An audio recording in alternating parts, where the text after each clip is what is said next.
He was at missed games.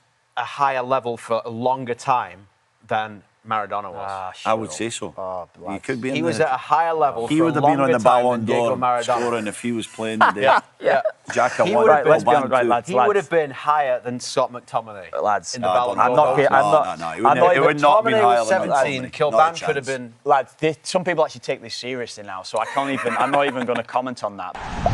This is Park the Bus with Stephen Caldwell, Kevin Kilbane and Luke Wileman. So here we go with another edition of Park the Bus after last week's, I think it was, I would say, entertaining, jovial, argumentative affair that, he caused problems with numerous different people. He started it, as always. I didn't start anything. You did. No. Are you here to enrage the internet once again this week? No, but I think my point's been proven by watching a few games this weekend about certain players who were described as world class, clearly not world class. Name names. Tonali. Tonali, ideally bad being game. one. He had a bad game. Ideally being one. But I would say Mr. Ballon d'Or himself, Granit Xhaka, was outstanding. So Premier League Player of the Year contender again this year. He was outstanding. Great game to see this week, and I enjoyed it. The Weird Time derby. So I was laughing because I was on Instagram the other day. He's always on Instagram. I'm always on Instagram. I'll say it again. Anyone follow Stevie on Instagram, you get some great content from this boy. Stadium of Light. It was Norberto Solano, a good friend of mine's birthday, and they were posting his goal at the Stadium of Light in the derby, and the commentator said, "A huge mistake by Kevin Kilbane." What a laugh! I put it right on the Instagram and tagged him in it. I know, and you know what? What did you do? No, I can't even remember. It was the penalty. Right. I give a penalty away against Craig Bellamy. Right.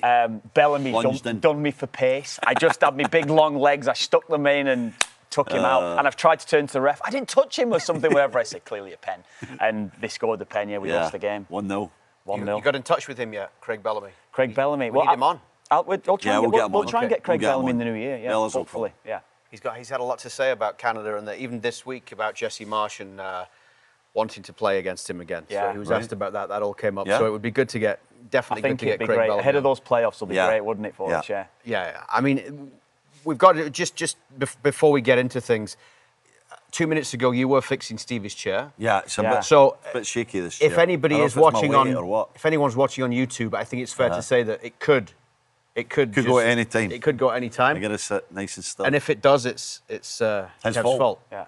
Oh, is it? No, I've fixed it. I've actually tightened it up for him. That's the issue. And the thing is as well, in this day and age, you're not allowed to weight shame people, are you? You're not allowed to talk about body weight and body fat content and things like that. You're not allowed to mention what are you saying? In this day and age. No, I'm this just saying. This chair used to be strong till I started sitting on it. I've sat on that chair many a time. I've had no issues with it. You made it shaky there, I guess. That's probably right.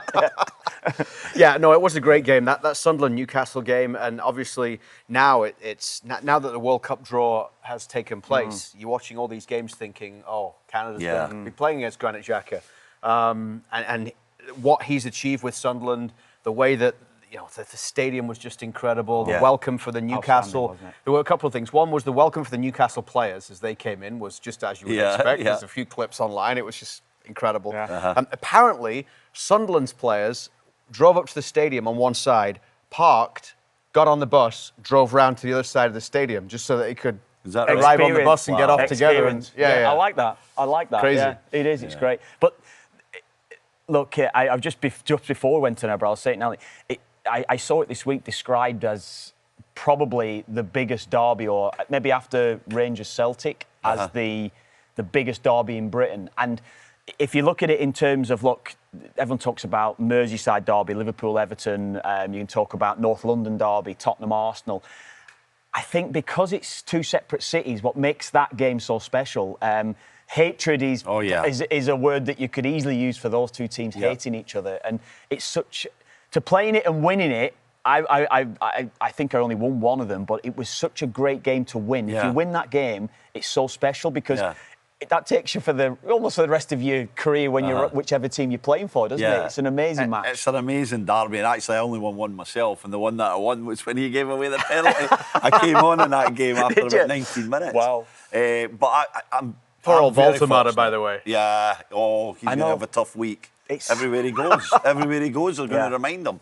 And it'll stick with him for the rest of his career. Yeah. I mean, I know I've said on here so many times about I didn't realise how big a club Sunderland was when I signed. I didn't realise how... You'd always heard about how crazy it was in the North East. But you can't go to a supermarket, you can't go out for a meal, you can't go out for a beer, particularly around that game. I just think in general, everyone wants a piece of you all the time, wherever you are, constantly on you. I remember we had Jesse Marsh on here a while ago talking about what it was like at Leeds playing for... But I think it's probably even more so the North East, because as far south as Middlesbrough, up to the Scottish border, every single person knows everything about you. And it's just, to me, I found it difficult to really take it all in, everything, the intensity around playing for Sunderland. But if you win a derby, then these guys are they're gods now. That's what it will be. The end of the season, that's going to carry them through, isn't it? Yeah, I've always said it's actually the best place in the world to play football, and the worst if it's not going so well. And as you were saying about the bus coming into that main reception, the hairs in the back of my neck will stand up, because I was thinking about, coming into that game, coming into the stadium, and the times when the fans almost carry you in or out because you're a hero, and then other times when there's 10,000 waiting on you to give you some abuse, and that's what the North East is. It's passion, it's commitment, you've got to show the great people that you care. They work hard to go to the games. It's a hard-working community, Newcastle or Sunderland. And if you go out there and don't give 100% and don't wear your heart on your sleeve, they let you know, don't they? Yeah, I know, that's exactly it. And there was very little in the game at the weekend. But watching it, you seen the Sunderland players almost... They were more up for it. I wouldn't say you wanted it more, but it seemed that way, didn't it? Yeah. Few tackles that went in. It was a bit of a throwback game, the games that we all would probably admire more. Crowd participation was probably the main part of it, the way the Sunderland fans got the players through. And seeing the tackles and seeing little chances in the game, it should be like that in a derby, not many chances. And the defining moment, obviously Voltamadi it was a bad error from him. But it just shows about the passion that's involved in certain teams that are not fashionable. Not many people outside England will realise how big a club Sunderland are. It's a huge, huge team that have had a lot of heartache in the last 10 years. League One. That Netflix documentary was incredible. Yes. In fact, I might go back and watch it again. It was one of the best. It was one of the earlier ones as well. Now there are so many different fly-on-the-wall documentaries. They're all but that gave you an actual glimpse into what it's like there in the North East, playing for that team. We've mentioned in the past about the fact that you have said that Granit Xhaka is at a level where he could contend for Ballon d'Or. Right, you have said that. I think I might have embellished that a little bit. No, I heard it. Yeah, that's what I heard too. No, he was playing really well. Okay, in Qatar. But if there was a Ballon de Northeast, he's right now he would win that. But what is he going to like? We see what he does for Sunderland. Does he have the same role for Switzerland? Yeah. And we talk about world-class players and Switzerland. Have they got any? How close is he to that level? And what will he do that Canada needs to deal with next summer? Well, he's a top player. He really is a top player. I know you're sniggering there. I'm sniggering at the world-class scenario again. We're going to have. But every time they went, he's a top player. Yeah. He was magnificent at Leverkusen when he went there, and people were thinking that's his career's winding down. He went again, and he's going again and again. And I think Sunderland signing him, they've brought a player in who has experience, incredible experience, and he controls games. And it's not fancy. He's not necessarily going to score a goal for 30 yards or a defence splitting pass, but he is a... I think he's the best player in Canada's group. Could he be considered that? Oh, well... At the World Cup? We've still got a team to go. There's Italian players better if they make it. Would he get in Italy's team? Yeah. Yeah. I agree. Any team. Oh, let's not do that again. No, but he gets in any team, Kev, because of the way that he controls games, right? Yeah. I agree with that. I think he's a sort of player that's almost vital to a modern system. Yeah. He doesn't really have the legs, because he's never been that way. He's not a player that's going to be going to box 8 or something like that. But when he sits, he covers the ground well, and I think he's one of the players, that plays in that position that really senses all dangers. So he positions himself off where... If his team's in possession, he's almost thinking about where's our danger when we lose the ball. And he's in that position to start with, who wins the ball back, gets the team going again. So he's the modern-day 6, modern-day 4. So who's he playing instead of in Canada's team? Who are you taking out? Probably Any Eustáquio, midfielder, Eustáquio, Kone. He's a better version of Eustáquio, I agree, like, because he just sits at that base, like Kev says. He reads a play, he thinks 2-3 steps ahead. And his passing's very good as well. And he gets it and he plays it and he was probing. So you'd have him with Kone? Yeah, probably. I mean, I'd play 3 in midfield, so I would. I don't know if we'll probably talk about, but Kone's goal this weekend as well has brought back.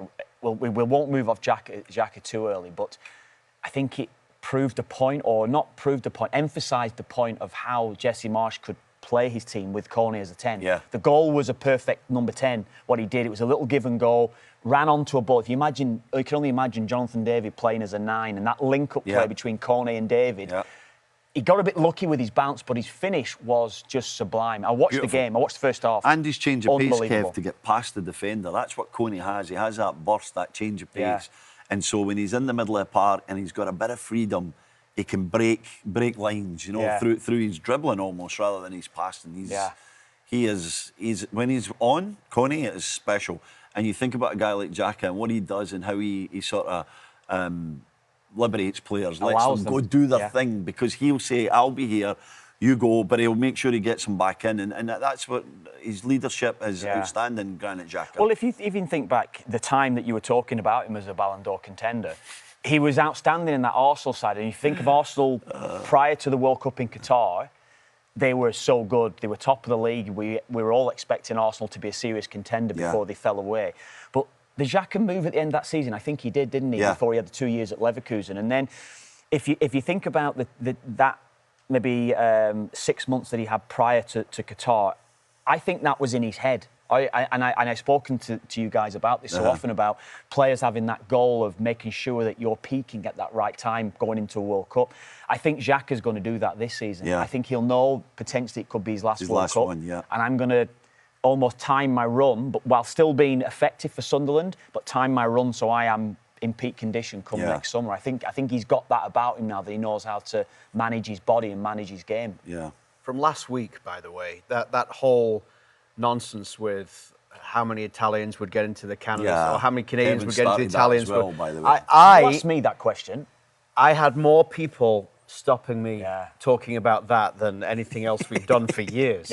And mainly it was within walking into, like, five minutes of walking into the building for my kids' soccer practice, I'd had about 5 or 6, and it was mainly, what is Kilbane going on about? What is that guy? Like, seriously. All these players, these Canadian players, there's no way they would get in the Italian squad. We don't take ourselves too seriously. We've got to say that first and foremost. And we're in Graham Leggett's here. We're in the pub. And when you're in the pub, you say ridiculous things. You throw it out there. And it's a debate. I stand by it. You still stand by it? I stand by it. Well, stand by what I'm saying. That's a problem. I stand by that Tonelli is not world class. And I stand by the fact is that... the bad game yesterday is not world class? But that's what you're kind of suggesting. No, I think it just proved my point in the week that was. That's one game. The week that was. No, he was saying last week that he wasn't. No, he's not world class. Even before. He isn't. He's a top player. He's having a bad time. Very good player, no doubt, but he's not world class.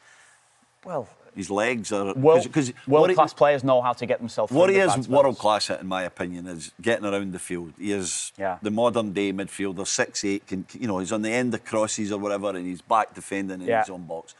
But at the minute, he's lost his legs. I don't know if he's tired or he's carrying a little injury. There's something up with the guy. He's not got that power. There's not as much spark about Newcastle anyway this season, Stevie, in general. I have to say that. So you can look at, Guimaraes or I'm trying to think of 3 or 4 others. Joe Linton's at his best.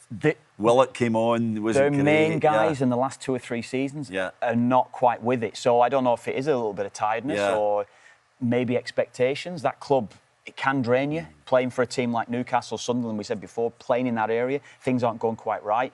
It can be draining because it's a constant... You never get away from it. So maybe it's a bit of that, Stevie. I don't know. Maybe it's that world-class recognition that might be a bit of a weight on his shoulders. Too much for him. I thought he would have gone home, and over the course of the last few days, while clearing the snow, fixing chairs, feeding the chickens... Like clarity. He would have been like, you know what... He's too stubborn. All these millions of people in the comments saying that... and you know what? It's funny... Tejan Buchanan should be in the Italy team. Well, no, I didn't say that. I said you could make an argument for it. Because I said I did rethink it. If you listen to it again, you might listen back. If you listen back... but I could make an argument for him being in. But I could also listen to an argument of him not being in. But I'll stand by players like, if Eustachio's playing in Italy and I think he's getting game time, I think he's the sort of guy that could play with Tonelli and play with Barella. Alphonso Davies absolutely gets in. I actually forgot about him when we were talking about him. And I think maybe another one, just watching Ismael Kone this weekend, look, Italy have had players from Sassuolo that have played on their side. Yeah. And I could see him being in Italy's squad. Absolutely. Ismael Kone is probably the most talented midfield player out of both. So Italy now, and Canada. Now he's doubling down and taking another Italian player out of the combined lineup and putting Kone in. Well, no, I think Kone might be on the bench. He could be a bit of a guy, a bit of a wild card player, yeah. But his goal this weekend, lads. Great goal. And he played so well. A couple of things I was noticing about Kone's game this weekend was, I was just saying to you before we came on, he plays alongside Matic, Nemanja Matic, who's got so much experience. Yeah. And I think Matic is a bit like Xhaka that we talked about there, that's able to control the midfield. Not as good as Xhaka now at this stage of his career. But he allows Kone to do his thing, but also he's telling Kone when they lose the ball about how disciplined he's got to be to track back. 2 or 3 times, I'd love to have actually been at a game like that at the weekend, watching to see his thinking when the ball's given away. But you could see him coming out of shot sometimes, back into shot, knowing he's got to do the work rate to get himself back in position, get back in the shape of the side. And he was up against Loftus-Cheek and Luka Modric this weekend, 2 quality footballers. And I think the first half, I only watched 45. He was the better of Loftus-Cheek. He was getting the wrong side of him. He was doing things to get away from Loftus-Cheek. And I thought he played really well first half. One of his best games I've seen, if not the best game, in such a high-stakes game or a high, a more noticeable game. You say, playing in the San Siro. Score a goal in and San Siro. And to score a goal like that and play like that, I think that elevates his levels, absolutely does. It seems as if it's a good fit. Yeah. And we've talked about before, he went to Watford, he's playing the Championship, and Watford's a mess at times with changing the coaches, they're on the carousel, different players. Then it obviously didn't work out for him at Marseille, loan spells. It seems as if he has landed somewhere now where it's going to get the best out of him and allow him to develop. And we talked maybe about when he left Montreal, very different environment that he was going into, different surroundings. It takes time. It could be that Canada next summer will get the best version of Ismael Kone because he's made the right decision. We really hope so, because he's got so much potential. And that's been the thing, isn't it? We see flashes of it and then we're like, is he going to do it week in, week out? He's starting to show he's doing it week in, week out now, and it's because of the platform and the game time that Sassuolo have gave him. He's really flourishing, so he's got to keep pushing himself, and he must be maturing. He's been in Europe a few years now. The other different thing is, experiences, you know. They're 9th now, so it's not like they're going to get dragged into a relegation fight. They look like they've got enough he's already. Been there before, and you guys know, it's a completely different way of playing when you're in a relegation fight. For sure, and that maybe isn't the best environment for Kone to succeed. Maybe not, but he has had the kind of experiences. And so now he's sort of like learned over 3 or 4 years. He's in a place where I think, what is he, 23, 24, like he's at a good stage of his life that he can now kick on, obviously heading towards the World Cup. If he continues to play the way he's playing, he's going to be locked into the squad at some point, the starting 11, at some point. Oh, hold on. You don't have him... He's not locked yet. No, he's not locked yet. No. I can see a bit more of that. Stevie's waiting to see what position he's going to play. What? If he's going to play... Oh, come on. It's not locked. Why? Saliba scored a great goal at weekend as well. I saw that. Hold on a minute. Why on earth isn't Ismael Kone locked in? Well, there's no reason.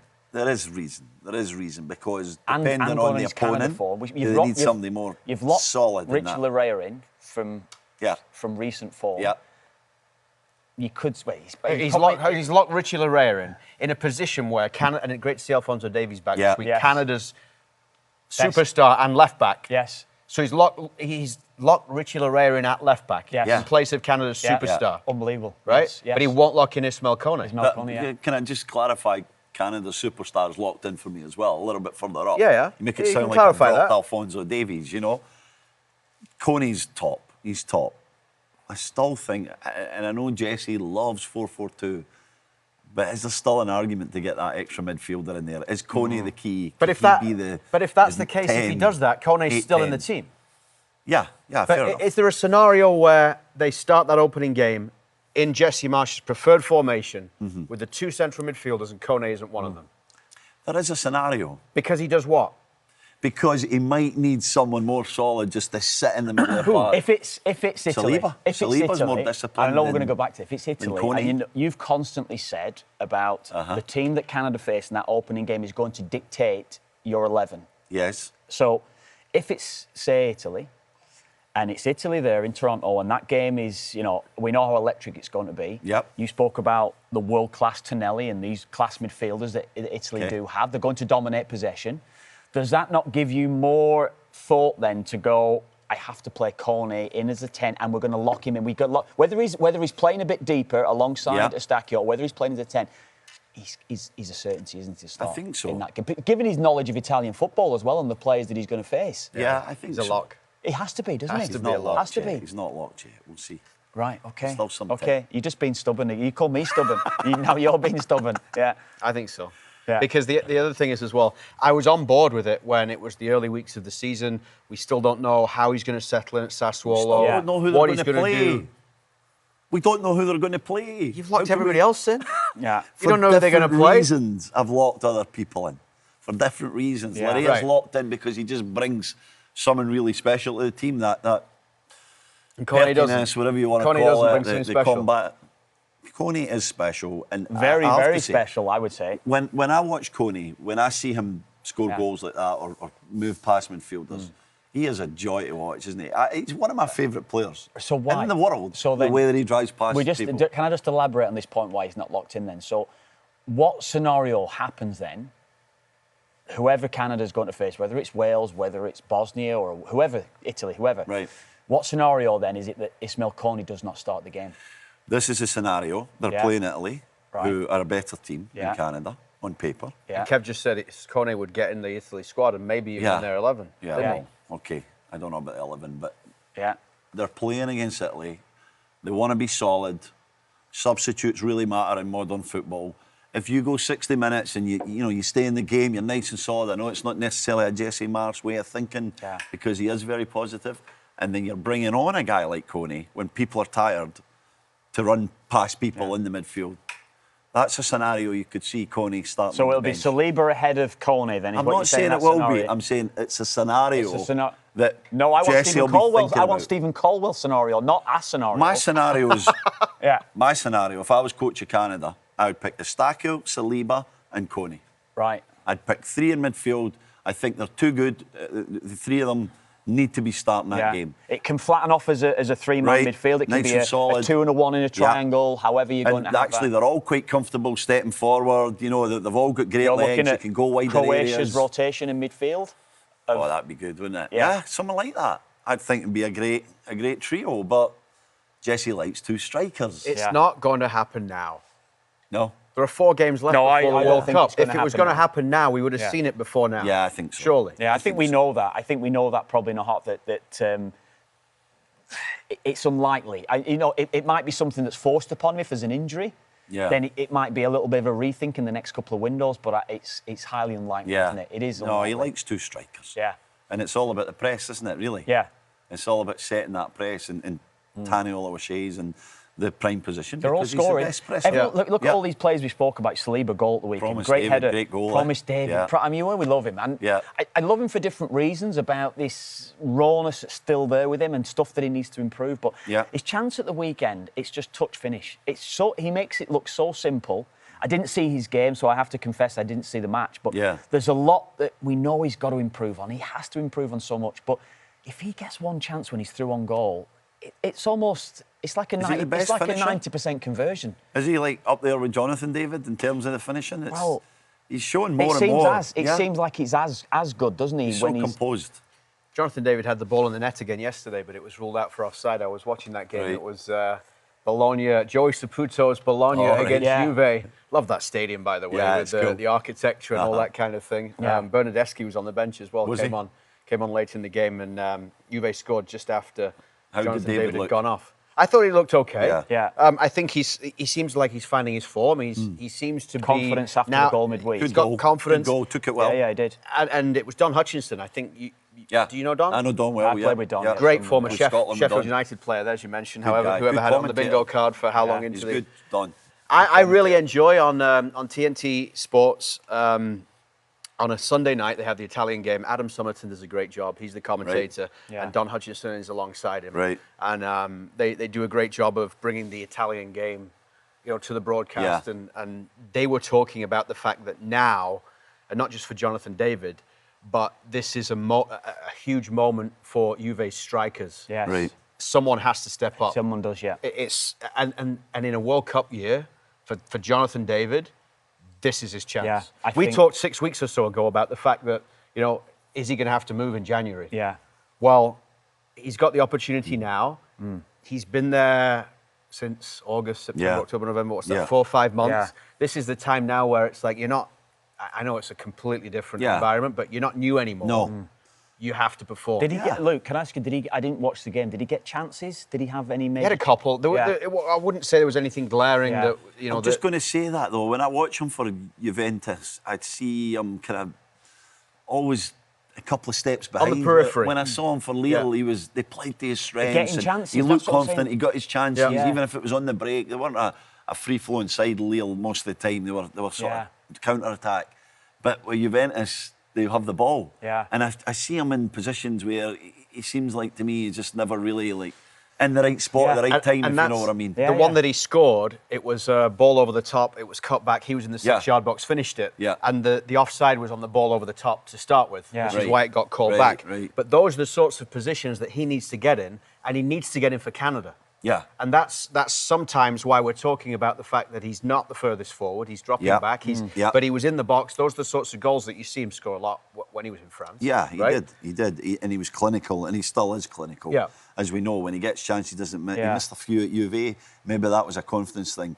But you're right. This is the time he's got to step Yeah. up, Kev. He's settled in there. He's probably, secure where he's living and that kind of thing. He's bedded into a big club. Now you got to deliver. Did you guys ever have doubts about your ability? Oh, like yeah, I'm yeah. thinking about Every day. Jonathan David right now. Yeah, Every day. definitely.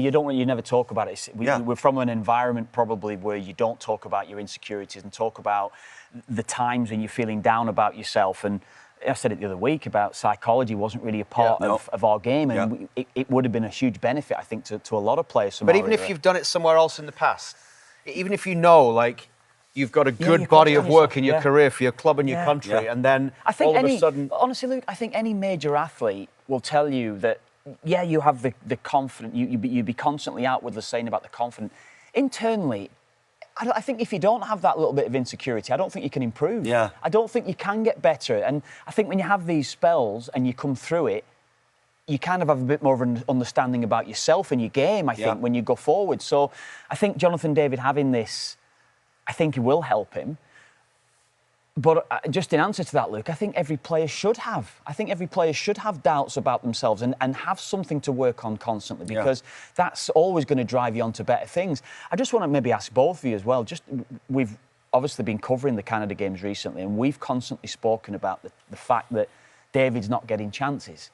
And that's why I asked the question, did he have many chances this weekend? Because when I've been watching him, his conversion rate, even at Juve, is actually very good. Yeah. But the chances he's getting are not really presenting himself. Is that him playing in a position that's not necessarily going to get the chances? Is it the position he's playing for Jesse Marsh with Canada, where he's playing a bit deeper? And and I've done this myself, where you're playing international football, you think you're playing well, and you take that forward to your club side, but you're playing a different style of football. So what I'm trying to say to you guys here is that, do you think his role for Canada's maybe affecting him a little bit for Juve, that he's not getting the chances off the back of the position that he's playing? Well, it's very different, isn't it, his role for Canada as opposed to his role at Juve, where he's that central striker, the sort of last man that's being expected to put the chances away. Often when I watch him with Juve, the opposition's parked in the 18-yard box, and there's no space. So he's got to be patient and wait on his chances. Whereas with Canada, because he is one of the best, if not the best player in the team, Jesse Masters gave him this kind of free roaming role where he can go deeper to get the ball, because he doesn't want to see him get 5-10 touches or whatever a half. He wants to see him on the ball. But then he's never where it matters at the right time, you know. So it's a conundrum, I think, for Jesse Mars. because he needs to get him further forward, but he's got to make sure that the ball gets to him when he's there. And I think he doubts, not so much doubts the other players, but I think he feels like against a top opposition that David could get isolated up top and could get limited touches when he can get that freer roll and get on the ball a bit more, Kev. Yeah, just to maybe my point of what I'm saying though, is his development as a playmaker affecting him a little bit? Maybe. Whereas even playing as a 9 at Juve, I think his touch is still on. He's still very good as a link-up guy. Whereas I watched, and I said it to you guys in the past, I think it was something that 3 or 4 years ago he needed to improve on a little bit more. The link-up play, hold-up play, when to take 3 or 4 touches to bring guys into the game and when to take 1 touch. So I think his development as an all-rounder, it can affect the thing that really matters in scoring goals. Does that change from a Canadian perspective when Alphonso Davies is back in the team? How does Jonathan David's ability to get forward change if Alphonso Davies is there on the left cutting in? Yeah, I mean, it's a good point. Well, we don't know. He might He's get a left threat. back. Yeah. But He brings another threat, Right. Davies. Alphonso Davies, you expect him to carry the ball. He'll be the best ball carrier. Yeah. Not Asian. like we talk about the issues scoring. For Canada, they've not had Alphonso Breaking down Davies. it. I know we're talking about a left back here, but I know. he plays so much into the attack-minded play that they have as well. Yeah. That it could change things. Yeah, I agree. I don't think Alphonso Davies has done it enough under Jesse Marsch, carrying it long distances when he's got a lot of ground in front of him. Tejan Buchanan, I think, on the other side, hasn't done it as well as I think he can do it. I think he can maybe watch his game back at times and see I've got more space and I can get the ball or get the team up the pitch a lot more. That type of player across the history of the game has been vital to how a team performs. If you're under pressure, you need someone that's going to be able to run 40, 50 yards with the ball that gets your team up the pitch, and Davies fits that, doesn't he? So he does. I think you're right, Luke, in asking that question, that Davies does make a difference to Jonathan Davies. Yeah, because he's a threat and he's got to take a team's attention. And especially, I think back to that Ukraine game at BMO Field when Buchanan was outstanding at carrying the ball and it was such a threat. If he's on top form and you've got Davies on the other side, whether he's left back or left wing, whatever, he's still going to be that threat on the switch like he is at Bayern Munich. Yeah. And it's going to free up some space for David. It's true, it frees up space for David and Buchanan because the focus will be on Davies and David will get a bit more space. I think even whoever's going to play as a 9 in that side as well will probably get a little bit more freedom because as much as we spoke about Davies' form in a Canadian jersey, the focus on the opposition side in analysing Canada will be you have to stop Alphonso Davies. That's what the focus will be. Yeah. So it does enhance Canada's other players to get more time on the ball and a bit more freedom. It's going to be fascinating in March to see where Alphonso Davies plays. And what happens with Richie Larea. Ali Ahmed, who we know has been great for Canada as well. I mean, no disrespect to Ali Ahmed, but we're talking about another class of player and Alphonso Davies, so he's going to play somewhere, but it will be fascinating to see what position that is. And it's not as if we're talking about Alistair Johnston still up in the air, Moise Bombito, don't know when he'll be back, or Alphonso Davies is now, start of December, back playing. He played a bit in the Champions League, played in the league again at the weekend. You would think by the next couple of games he's going to be playing... Mid-January he'll be starting every week. Right, he's going to be back. So by the time we get to the March window, we talked about Buchanan, how long it took him to get back up to speed.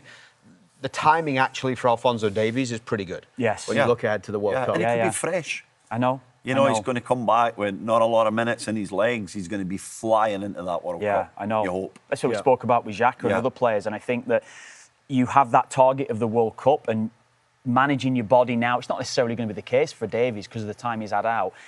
It will be a steady build for him. By the time he's in March and April, you would think he's at the top end, and he can carry that through for 2 or 3 months off the back of that. So it is perfect timing for him. It is, fitness-wise, mentioned some of the comments that we got, and there were a lot. There were more comments. We got? There are a few of them down here. No, but I've got... I know, I've got to say one thing before we go on this one. Okay. Right, I got one comment, which was... and I understand things are going to get thrown your way. I got something like... whatever it was said to me, I'm not even going to repeat the one word. You sent to us? Yeah. No, don't. Like racism and, you know, bigotry. It was just like I know, fair enough, everyone's got... Call me call me whatever you want, a clown, whatever you want to call me, an idiot. We never call you that, an Kevin. effing idiot, whatever language you want to use, fair enough. But the language then that was being used, racism, and I'm just like, lads, like, no. What makes it okay in your head to think that you can use that? Just put on an open. It's like social media. It is bad at times when you get that sort of crap that's thrown your way. And I've just got to say that before we go to these. It's true. And the other place where you get absolute idiots is at U8 football. Yeah. And this weekend, like, just coming back to it. Just got bombarded. I'm just on... Just like, in general, yeah. In general, just at watching, games. right, watching. yeah. These kids are 8 years old, and you've got parents standing on the pitch shouting at people and shouting at other coaches during the game. Parents shouting at coaches. I know. Do you encourage your boy? 8 years old. Do you not have that... Does your life matter so much whether this 8-year-old team wins by 4 goals to 3? Yeah, I know. Yeah. Right? I know. There's a lot in place, isn't there, about the behaviour of adults, isn't there? There is protocols at clubs have There's in nothing place. really here. No, It's trying wild, to implement Kev. it. Yeah, you can't. You know. Yeah, you can't. Your girls are younger, but it is wild. And it even- only gets wilder. I can only imagine your boys. Don't they? Your boys are playing Yeah. at a good level, aren't they? In terms of where they are and everything. And I think when you step up, it becomes almost more intense for the parents as well off the back of that, which is. Like, you got to think, if you take a step back and think about it logically and just think about the comments that you're making in relation to your son, and it comes back to the old adage, let him play. Yeah. Because if you let him play, I guarantee the development will be so much better for that individual player, both boys and girls, than you screaming constantly. Whether it's embarrassment for the kid or whether it's embarrassment for other kids that seeing the parents, you can't do it. You've just got to let the kids play and enjoy the football. You'll put them off the game. They'll want to quit by the time they're 12, 13. I find I have to go stand away Somewhere sometimes, else. just like away from everybody. Yeah. Because otherwise it riles me up. Yeah. It gets me going. Gets you wound You know what up, I mean? yeah. It gets me wound up, and then... I see even watching my kids now, like 4, 5 and 6, which is nothing standard. I really generally just try and shut my mouth the whole time. As much as you know that you can contribute and you can say things, if you say nothing and just allow it to... And you hear stuff, as you say, house league that my kids are playing in. I just think the ridiculous shouts that come out, just let them play. Apart from maybe a well done. Yeah. That's all the kids need to hear. Well done. Good job. Things like that. That's all the kids need to hear, because if they get that, that's going to build the confidence anyway. But anyway, that's another debate, isn't it? Had one in the summer offered to punch my wife. Get out of Yeah, there. it was. And what did you do? tremendous. I remember that. Hey, Luke. what did you do? I was on wasn't the there. plane. Were you? I wasn't there. Oh, He Jesus. was So somewhere it's- else. Yeah, convenient. I'd have been straight over. No, well, there were other parents came to help her out. Yeah. So it was a group of parents who were on, not at their own players, but our players. Right. So she actually went and said, hey, stop giving it to our players, right? Because they're giving it to the opposition kids. These kids at 13, 14 years old, and they're swearing at them, right? So this guy turns around and offers, he's like, do you want to punch, right? That's crazy. Yeah. Yeah, anyway. But at the time, so I'm flying back from Atlanta, and I'm on the plane, the game's going on. So she's providing me updates, right? Yeah. So it's like, ball goes out for a corner. He's made a good save, like free kick, whatever, just outside the box, it's gone wide.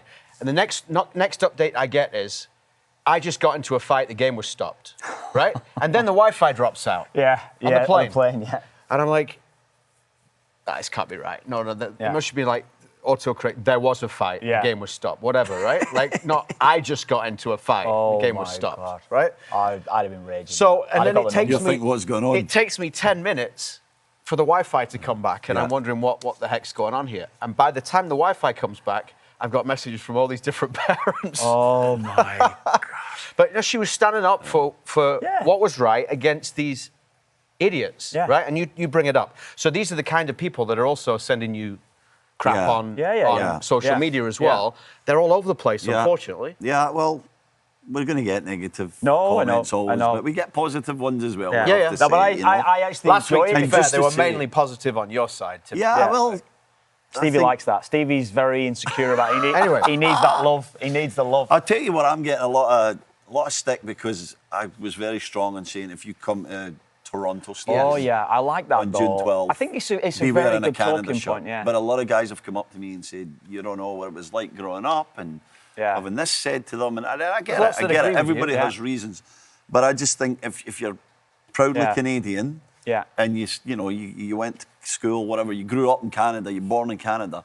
Support Canada. Be there for the team. It's Canada needs something. you. It's something that will come up again. We'll talk about that in the future again as well. And I'm on the other side of the fence of that. You know I am. But and there's a lot of people that are. But it's still a very good. But all we had to do was wander up the corridor here, and there was already somebody within like 2 minutes of the show who was like, "You're wrong." Yeah. Right. Yeah. I'm Italian. I was at like 2 tournaments. I'm a fan of whoever it was, Juve. Like, and you know what? They're entitled to say it. And I never went through. Do you know something I didn't say last week? Where I just want to I say to you. Well, lots of things you didn't say. No, I know. You bit your tongue. But I know I did. But I think when you're away from your country, where you feel that I'm away from Ireland a lot. I think you have more. And you spoke about it with your boys last week.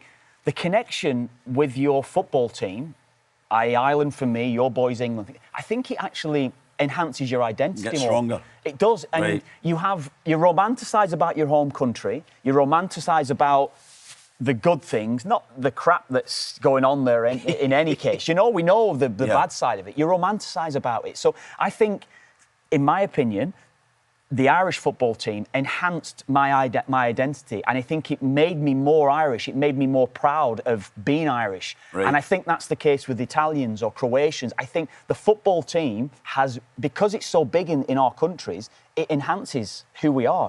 And that's the thing that I didn't really get across last week, that I feel as though that it does bring a different aspect to it. But I mean, you always get slagged, Kev, because you got an English accent, but I've never met a person more patriotically Irish than Kevin Kilbane. Well, anti-English. Well, he loves, and he grew up in England, lived most of his life in England, but he loves his country, and I think it shows. The guy never missed a game. He's got, what do you got, 100? I don't want to talk about that. How many caps? 110, but I'm not going to talk about it. But it's incredible. Like, if you get 110 caps, you got to be at a high level for over 10 years, and you can't miss a game.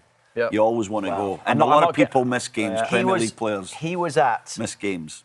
A higher level for a longer time than Maradona was. I would say so. He could be. He was at a higher level. He for would a have been on the Ballon d'Or scoring if he was playing today. Xhaka he won. would have let's be honest, lads. He would have been higher than Scott McTominay. Lads, in the Ballon d'Or. He would not be higher than 17. Kilbane could have been. Lads, some people actually take this seriously now, so I can't even. I'm not even going to comment on that. But Diego Maradona. I always talk about Messi in the last few weeks, greatest of all time. Whatever trophies won, people's going to gauge it. But God, I can't tell you. My love for Maradona seems to grow the more I watch clips of him. That's the thing. My favourite. Do you know what he said this morning? And this is going to be a good one. You can't bring contradicting himself. You can't. Stuff that happens in the green room stays in the green room. No, because this is good. Did you or did you not say this morning, Cristiano Ronaldo is not in the top 20 players of all time? Yes, I said that, No, I'm talking players, right? Cristiano Ronaldo, and the reason why I said Cristiano Ronaldo is the best goal scorer of all time, the greatest goal scorer of all time. Right. Does that not get you in the top 20 players of all time? But I was talking about it in a different scenario. So you mean talent-wise? I'm talking about the player that can pass, see a pass. Cristiano Ronaldo's probably not in the top 100, 150 for passes. He's not. Is he? Stevie, you know he's not. Let's be honest, he's not. So, what I was meaning, just talking about I was talking about it in relation to Lionel Messi. Now we've got a whole Portuguese community coming to slaughter us now. Lionel Messi is arguably arguably the best passer. He's right up there in terms of numbers with goal scoring. He's a pretty good passer. Of course he is. Of course I don't know if he's going to thread the ball between the lines, but when he played in the wing, he was. I know. I played against him when he was a winger, and he was a fearsome winger that had 25 step overs and embarrass you, nutmeg you, and do all the things that go with it. So there's no doubt. But I'm talking about as a player for having the all-round ability to pick a pass, to be able to go and track back into positions and do the all-round game. Messi sets it apart from we're not. Of course, we're miles apart in terms of that. But goal scoring, heading ability, technical ability, but absolutely. It's a big part of the game, isn't it? What? Scoring goals. Of course it is. It's the only thing that actually matters. But this is where it's going to get a bit messy now from what he's saying. Messi, Lionel. Yeah, let's go to get Lionel Messi. But did you see Lionel Messi at the weekend in India doing his golf? Yeah. Oh Yeah. my goodness! Let's not talk That about was that. We'll talk incredible. about that in a second. But I'm trying to get off the topic here now. But no, from what I was trying to say to you is I'm talking about the all-round package of a player. Yeah. If you're talking about you put players into certain categories. Messi has got every characteristic of the best. Messi passing. could play left back, right wing. He could play every There position. you go. So that's what I was trying to get to Luke. So Luke's dropped the bomb, and I'll answer that. But what I'll say is, it's the whole reason we have this podcast and we get to speak about this great game. Yeah. It's all about opinions. Yeah. But you cannot say a guy that scored that number of goals is Isn't not one in of the the top best 20. Because I never said that though. Not 20 of all time. In terms of your all round. I know, but the scoring all round goals ability. is what matters. Cristiano Ronaldo's probably top 5 as the Goal scorer. all round as the player because of the goals that he scored. Yeah. Absolutely. But if you're talking about a player that's going to be able to thread a pass and is going to be able to, open up a game, play in the central position and open up a game, no, it's not going to happen. That's what I'm saying to you.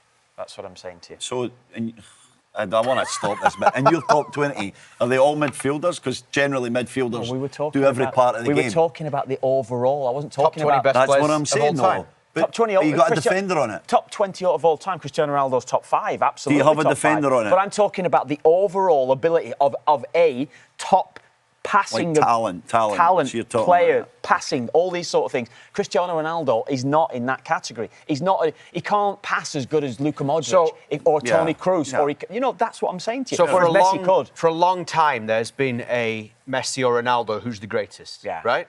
And that debate is something that there are people on both sides of. In my opinion, it's not a debate. So I don't take the debate. No. Yeah. Right. I don't think he's. Messi's that far ahead. Yeah, for me as well. Yeah. Messi's far and away better player. Okay. All-round player. All round, yeah. About 15 minutes ago, I was going to read some of the... Go on. We had comments, both good and bad, but we did ask for some. Right. FIFA is the official happiness provider for humanity. Right, okay. We know that because Johnny told us. Yeah. Yes. Right? Johnny Infantino. So we asked what Park the Bus should be. Right. So what do we have here?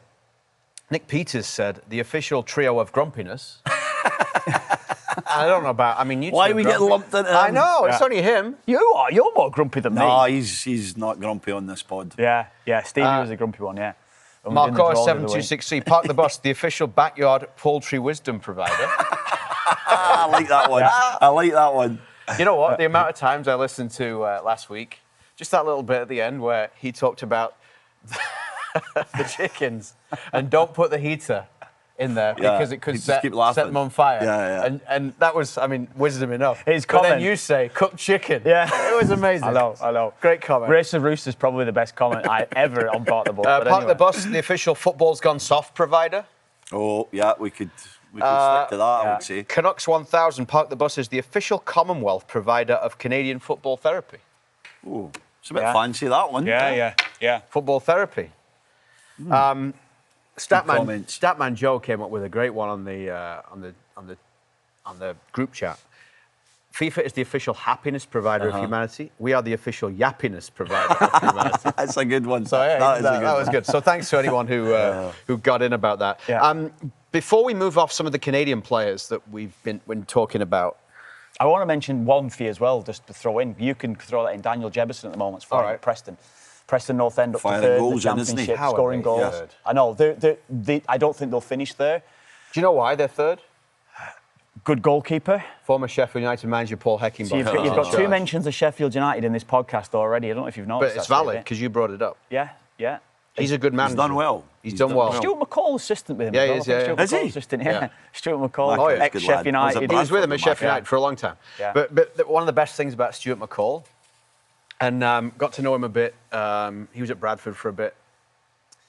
Remember when they got promoted?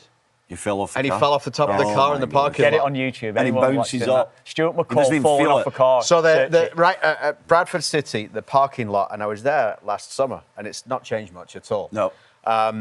Great stadium, great atmosphere. Yeah.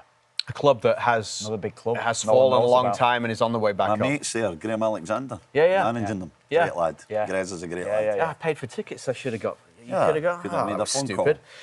Anyway, so it's a really tight parking lot. and all the fans are walking through, like it's a very, very small area. So when they got promoted, the celebration was in and amongst all the cars.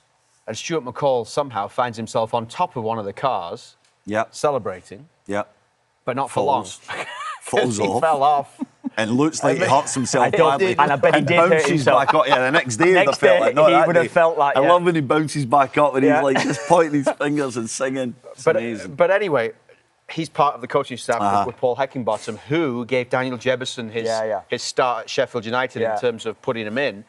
So I thought at the time it was a decent move for Daniel Jebison, but he struggled at first, didn't he? He did. Yeah. He did, and he's almost fallen off the radar from a Canadian perspective in terms of. I mean, Stevie's always kept him in the squad. Yeah. It was a big thing for Jesse Marsh to bring him across to Canada. You got 5 strikers. Yeah, I do. I mean, 26 players. You want to have options up top, right? I think all of them, maybe barring Promise, could play in different positions along that front line as well. Could do a job for you there. So there are different options for the players to play there, aren't there? So physicality as well is what they're going to bring. So I think he's got 5 goals in 10 games, Daniel Jebison. Yeah, and he hadn't scored like the last 10 games. Natural finishes his last 3 goals. Yeah. Tight areas, touch finish. One touch finish is clinical. Really, really good the way that he's going about things. Yeah.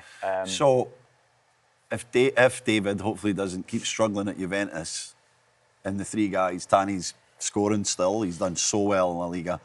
And Promise to keep scoring. Is there a scenario where he's got a decision to make on him or not a chance?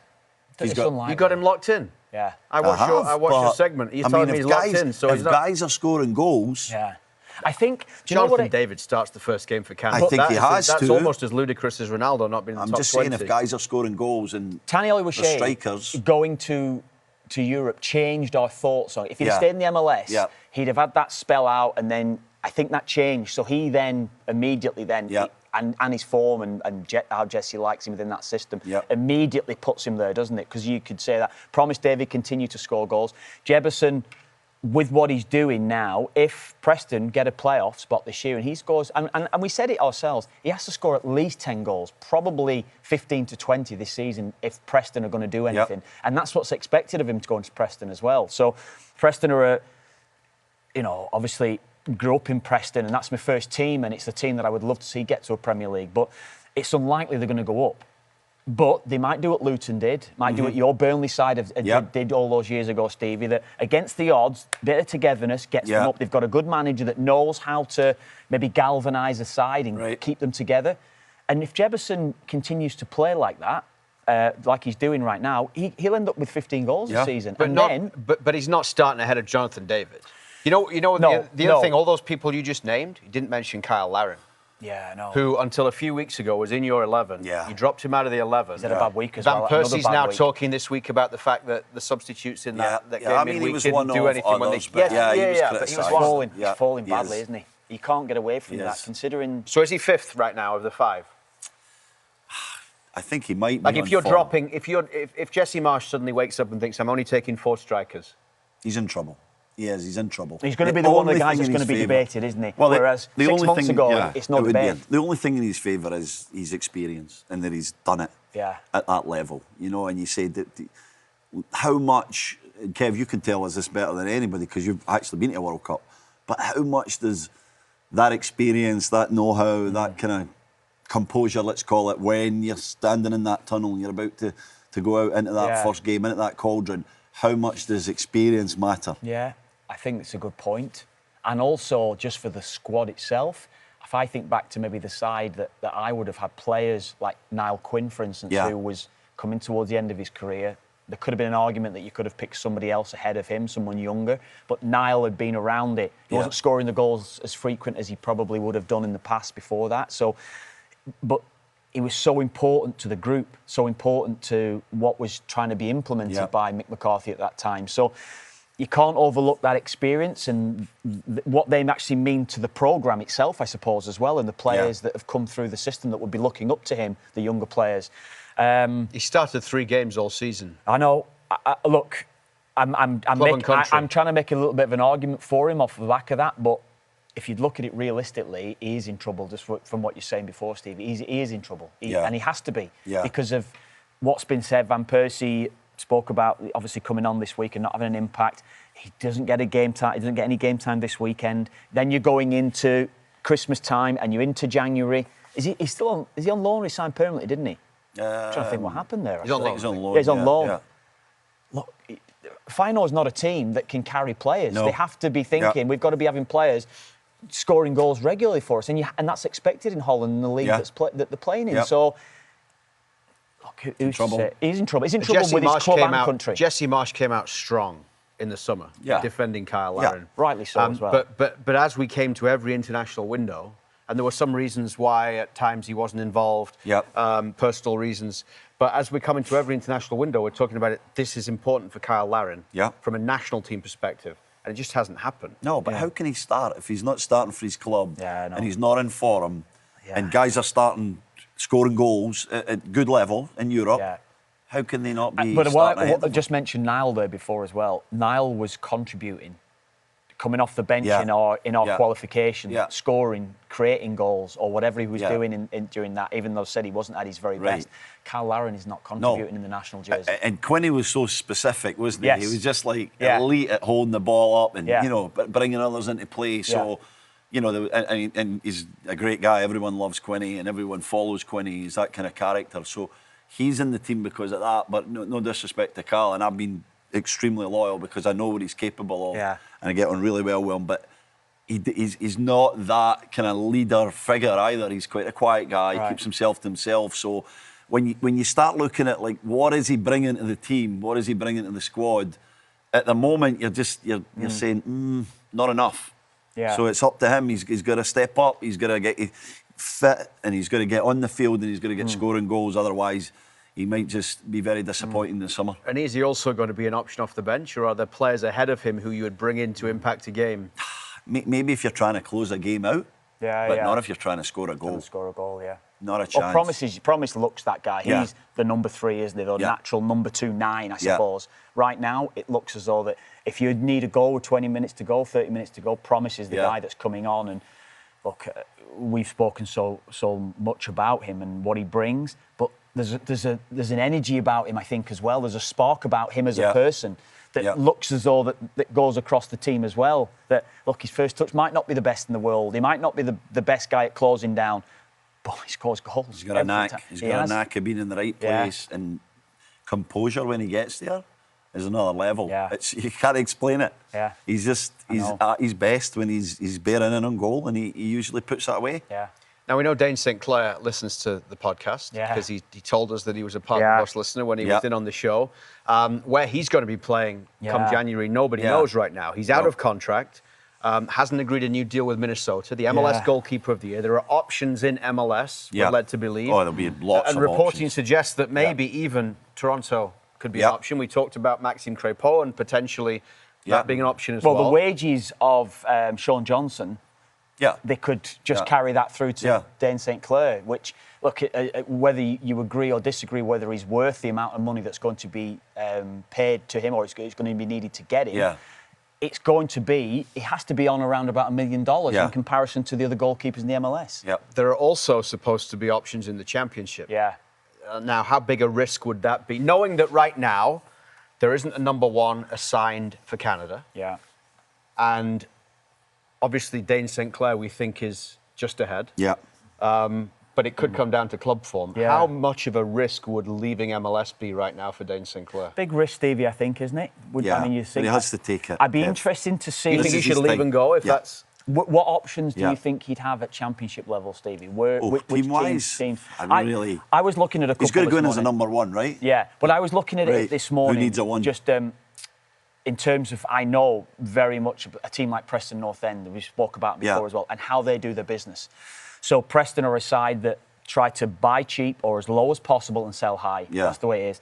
They have a goalkeeper now who I'd probably say has been the best in the Championship this season in Everson. Probably the best, one of the best. So there's talk of him leaving Preston, whether that be in January or next summer. If Preston are seriously going for a playoff push, they have to keep him.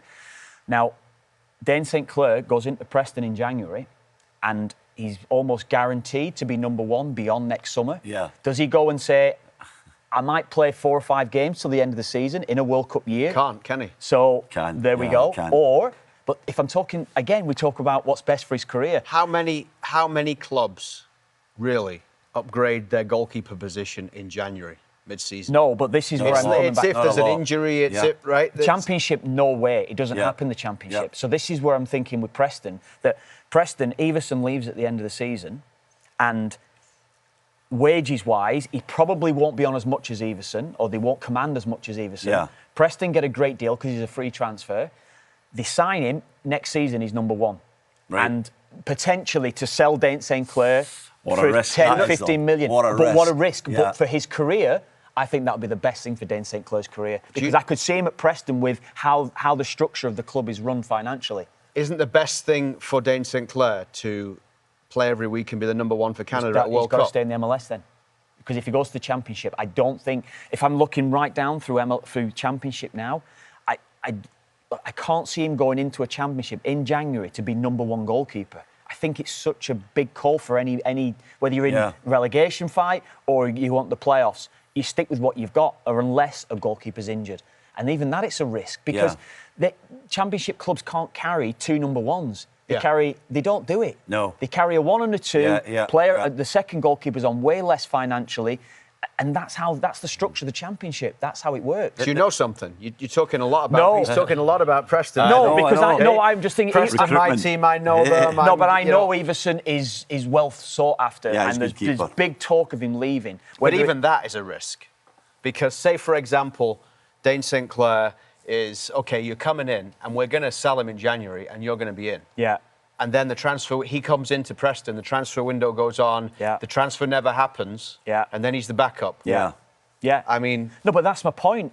If I was him in his position, I'd go and be backup. Because Everson, if Preston... He can't. But I know it's a World Cup year, but I'm talking about my career and I want to establish myself. If I feel as though I'm good enough to go in the Championship, he's not going to go top-end Championship.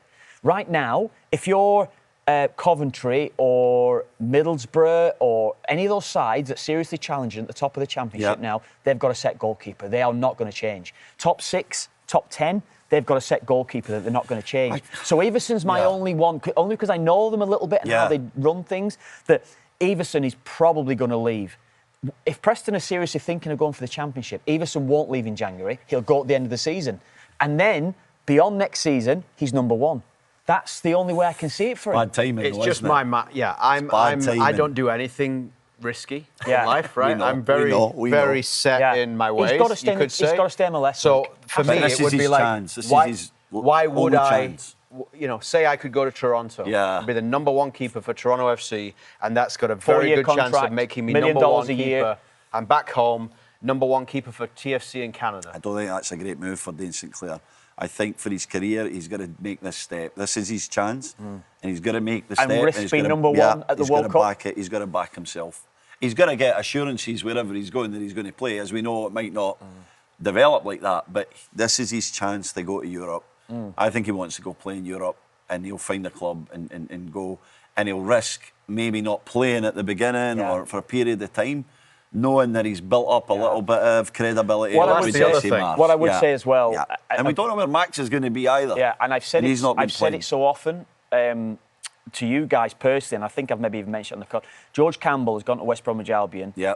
It surprised me because I didn't think he would be able to cut it at West Brom. He's playing every week at West Brom. So West Brom have a little bit of an affinity with North America right now, and they're thinking we can bring a player from the MLS. We can have a look at him. We can see how that's going to develop with him. We are a developing club as well that can enhance him as well with being prepared to sell him. That might be another option for him, knowing West Brom the way that I know them as well. What about Celtic? I know we joked about it with Dayne because he was a bit of Celtic fan. What a move. Well, Schmeichel's obviously at the end of his career. See how long Wilfred Nancy. Tough time. See how long Wilfred Nancy knows him. If he's still in charge in January. Still in charge next week. He's had a bad week, isn't he? Oh, Stevie, you can't lose to St Mirren in a cup final. Like that's the 3 games they lost. Supposedly Roma in the Europa League at Celtic Park could have been I watched 7 or 8. Because of Big Evan hadn't scored a goal for Roma. He scored 2. Yeah, he was on fire. Because of knowing Wilfred from his time in Montreal and wanting him to do well. Yeah. I watched the whole Roma game and I watched the St Mirren game yesterday. Right. Those players can't even pass the ball right now. Yeah. And there's a lot of talk about how, you know, he talked about I need to give the players belief. We know Wilfred Nancy's system is a very specific way of playing. Excuse me. I don't know. I mean, you know from being in locker rooms over there how quickly players can check out or decide after 1 or 2 games or training sessions, I don't like this guy, or especially after I liked the other guy who got 7, whether Martin O'Neill was going to be a long-term option or whatever. Club legend Comes in and gets them to win 7 of 8. Yeah. Now I heard Martin Takes them O'Neill to the cup final. I heard Martin O'Neill today saying, "Well, I could have lost all 3 of those games, but he probably wouldn't have." Yeah. The way that they were playing. I think so. In that, And momentum. You had something going, didn't you? So do you go in there, change the formation, change the way they're playing this week? I mean, if you're the Celtic board, I know you think Wilfred Nancy is the guy moving forward. Do you not leave Martin O'Neill in for 1 more week before you move on Maybe that? stay to the cup final or whatever. Stay to the cup final. He's on a good run. know- If you're Wilfred Nancy, do you not just go in and not blow it up? And But... the other thing that didn't look good for him was the tactics board. The tactics board was that's terrible. ridiculous, by the way. Yeah. If he wants to use the tactics board, I got no problem with but that. you don't do that in But your first game at Celtic everyone Park. jumped You're on him, and losing- then there's all the you're memes losing and- your rivals in the title race hearts. You don't do it. I know. And you don't come out at the end and say, it's not about winning and losing. I know. It's Celtic Football Club. I know. You've got to win. I know. Every single game, no matter who you're playing. So he's made some mistakes. He's maybe not had the best advice. He wants to show authority and leadership. I get all these things, but... They're missing Alistair Johnson as well. Maybe. They're missing a few players. I know, but just for Alistair Johnson, his know-how from Montreal, working under him, just on the training ground every day to be telling, look, it's going to be all right, lads. You know, we're fine. They've got trust in Alistair Johnson now. You can't underestimate that loss in particular from what he would bring to the rest of the group. Yeah. That Roma game, the amount of times Kasper Schmeichel would get the ball and he'd pick out what you think was a good ball into the midfield. Yep. Right? He'd play it into the central midfielder and they'd just lose the ball. Roma were so good at by the way, Right. they were ready for them. They were really ready for them. But one of the Yeah. Roma players said afterwards it looked like their players didn't know what they were supposed to be doing. Right. Well, So do you know what I would say? You know, but he's had a week. managers now, though, Luke, Why they would go, you change things then if you've only got a week? you know about the interview process for managers. So you're laying your plans out to the board at Celtic and you're telling them exactly what I'm going to do. This is what I'm going to try to implement, or I'm going to implement. This is our style of play. We're going to play this system. We're going to work with... And you run through every position individually, what's expected of them, where they go with and without the ball. That's your interview, essentially. So they've been very impressed with what Wilfred Nancy has brought to them, hasn't he? And he's great. We've saw him deliver at MLS So level. they're expecting that might not necessarily be a short-term fix, but it's amazing that Celtic have gone for that, knowing what's expected. Celtic have to win the league this year. Celtic have to win a treble every year, essentially, or certainly a double every year. And now, all of a sudden, they've lost 1 trophy.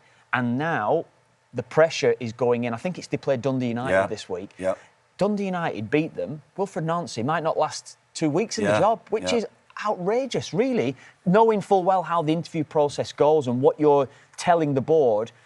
That's also about leadership at the club, though, isn't it? Yes. And about decisions. But pressure from fans, Luke. You know, I'm not being funny. Like we've slaughtered, but Sheffield United is a big club. You've had such a turnover. Sheffield United, you brought them up this time. I know, but I'm just using that for an example. So, like, the turnover of managers. You go in and you go, I'm going to implement my style. It happened recently before your man went back in. I'm going to implement my style. I'm going to play this Sellers, style. Ruben Sellers. He's lost every game. He's done after in 6 games. weeks. Yeah. That's the intensity of it when you are in a club like that. That's particularly at Celtic. It's another level. And that's completely different to anything anyone would experience in MLS.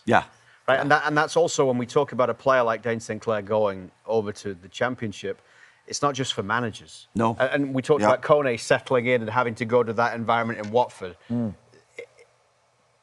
MLS is not preparing you for that. No. In terms of whether you think it's the right way or not, in terms of the fans, how they're going to be on you immediately. If you have 1 or 2 bad games, you know, it's just not. MLS is you could get away with what Wilfred Nancy like. There's no way an MLS team is firing somebody after 1 No. month, 2 months. He's getting a year No. or two at Right. least, Easy. so he can build and implement plans. Yeah. And Yeah. You don't get that at Celtic. So that's what I'm saying. Maybe he's just been ill-advised what he's done right Yeah. away. He should have just went in there, kept the harmony, kept the 4-3-3 that they were playing, and went with it. The players are suited to that formation, but he's went in, he's played 3 at the back in the box, and all the things that we've loved about his teams, which eventually would probably come to the fore. But he needs players and he needs transfer Would Dayne windows St and build Clair up some fit his style equity. at Celtic? If they were to sign him in January, could you see Dayne St Clair fitting Maybe Wilfred not. Nancy's No, style? I don't know. Is he good enough with his feet for Wilfred Nancy? Nancy? Because the goalkeeper's feet are really important for his Yeah. teams. By the way, you just picked that out of nowhere. Dayne Yeah. St Clair and I'm Well, I'm just he's a looking Celtic at. fan, there's isn't no. he? He's a What I'm Celtic saying is fan, there's no link in terms No, of not at all. Dayne St Clair going. No, to No, we're just Celtic. looking You're at places he might yeah, go. yeah. We're sticking with UK. Yeah. Could But go even to there- mainland Europe. Yeah, but yeah. Even there, there's no guarantee he's coming in and playing. No. No. So it's back to the whole. Schmeichel's going to sit another year out at Celtic, isn't he? Schmeichel's think number so, one, yeah. and unless You got Sinisalo as well, the boy that was at Exeter with my Yes, brother. that's right. Who's a decent keeper. He was at Villa and he was at Exeter I believe on loan, and went to Celtic. So he's kind of waiting on the wings, expecting his opportunity when Schmeichel leaves or retires. Yeah.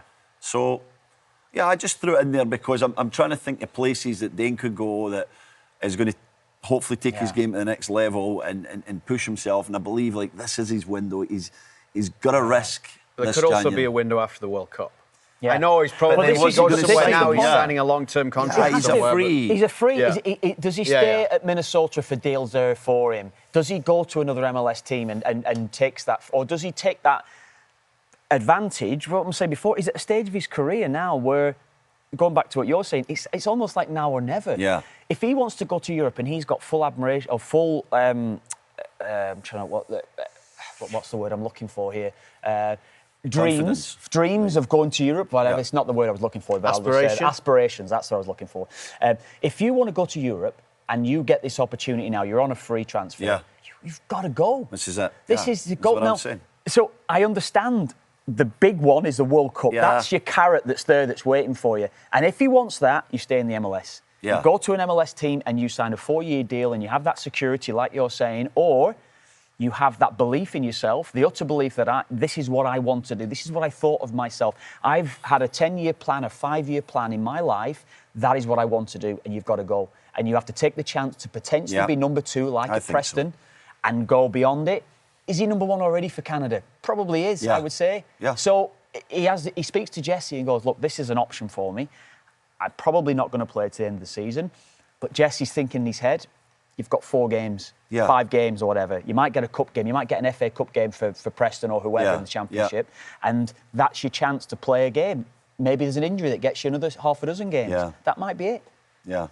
If I was him, and if I'm talking about my career, I think I'd have to do it. I Yeah. understand that big carrot's there in the World Cup, and I get that. But to me, playing every week meant more. I had to play at the highest No, I level agree. possible. I had to do it. And it's too far away to really think about that solely. This is his time. This is his move. Yeah. He's got to do what's best for his career.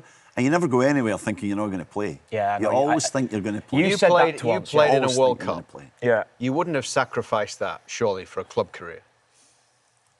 Look, Looking back on, I'm probably I'm at a different side. Look, I would probably had the security of the contract I had at Sunderland at that time, as it was, and so if I'm being realistic, it was probably not. If I'm putting myself in his shoes, and I'm thinking about my career in general, and thinking about the games, I wanted to get to 500 league appearances. That's what I wanted to do. When I was a kid, I thought about that a lot. 500 league appearances was something that I wanted to do. And it was said to me when I was about 15 or 16, and 500 games, that's a 15-year career. You don't necessarily think you could ever do that. And that's what I wanted. And that was the ultimate thing to me. I don't think young players necessarily think like that now. I don't think that's the case. It wasn't a financial thing for me. Obviously, that comes with it, off the back of it, that financial rewards are always going to come your way. But that's what I wanted. The ultimate was international recognition. That's what I wanted to play for Ireland. The ultimate thing. So what you're saying to me there, maybe I wouldn't have risked it, no. Maybe I wouldn't have risked it. If I thought that I've got... But he's happy for Dayne to risk it. No, but it depends what he wants. I know. It's hard I know. to compare I because know. it's a totally different scenario. Yeah, it is a different But scenario. I think he wants to play in Europe. And I think Yeah. If he stays in MLS, I don't know if that chance comes again. If he speaks to Jesse and Jesse tells him, which that conversation is going to be had in the next month or two, isn't it? Ahead of the March window. Yeah. And Jesse says, look, I think you've got to go for it.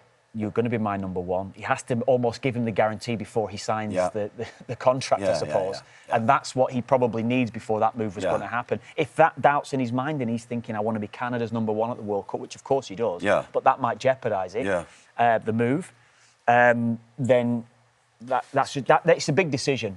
I know what I would do if I was him, and I would go. I would take my chances. It's a crazy situation. Again, we've talked about the fact that Canada doesn't know the number one right now.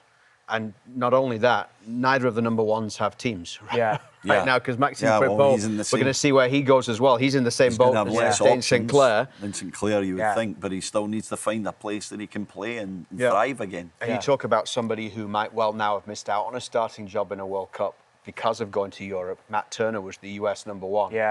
Went away, didn't work out for him. Arsenal went to Forest, went to Palace on loan, didn't play. Now he's had to come back to MLS in the hope of trying to get back in because he's had his place taken by Matt Freese. I'm not going to say to you now, I told you so about Matt Turner. I never thought Matt Turner was good enough to go and play in England or play in Europe and be as successful as he probably was in the MLS. I think it was another one that you're overinflating. You're saying he's better than what he is, and he's not at the level of a lot Dane's better than him. I think Dayne St. Clair is a better goalkeeper than him. I'm not saying even Dayne St. Clair can go into the Championship and dominate. I think it might take time. I do think it's a different league altogether. I think playing Premier League, Championship, playing in any of the European leagues, it's a different level altogether in terms of the intensity of what it takes to be a goalkeeper at that level. But if it is Championship we're talking, I think it's a big step, and I think it might take time for him to really adjust to Championship level. I don't know if he has the game to immediately to go into the Championship and be a star, and be a starter in the Championship. I don't know if he's got the game, and I'm not saying he can't do that. With time, with work, that might be the case. But Dayne St. Clair in the Championship is very different from Dayne St. Clair in the MLS. Very, very different. And you might scoff at that, but it's a world apart in how the game's played. The pressure that's put on goalkeepers, the balls being floated under them constantly pressure from.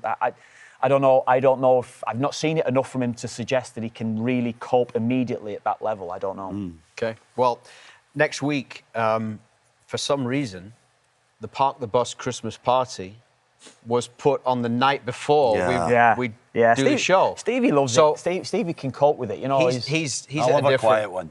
He's missed it out and about right now. 2 or 3 pints for me and then home. Every night a different couple, party. Couple, this is his time of year, right? Every night you've got a different place to go. Well, I'm a bit of a social butterfly, as you know, and I get invited to things and I got to go along, a couple of beers and nothing crazy. Can't say no to anyone.